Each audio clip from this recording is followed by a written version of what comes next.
નવરાત્રિ મહોત્સવ 2025ના બીજા નોરતે જૂનાગઢ શહેરના નરસિંહ મહેતા ચોરા ખાતે યોજાયેલી પ્રાચીન ગરબીમાં કોમી એકતાના સુંદર દર્શન જોવા મળ્યા, જ્યાં હિન્દુ અને મુસ્લિમ બાળાઓએ સાથે મળીને રાસ રમતા સૌને એકતાનો સંદેશો આપ્યો।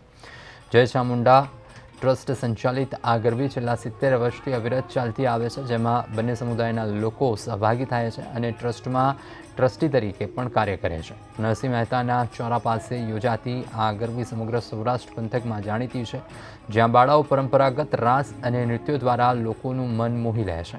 અહીં ઉજવાતી નવરાત્રિમાં સામાજિક એકતા, ધાર્મિક સહિષ્ણુતા અને લોક સંસ્કૃતિ ભાવનાઓનું અદ્વિતીય સમન્વય જોવા મળે છે।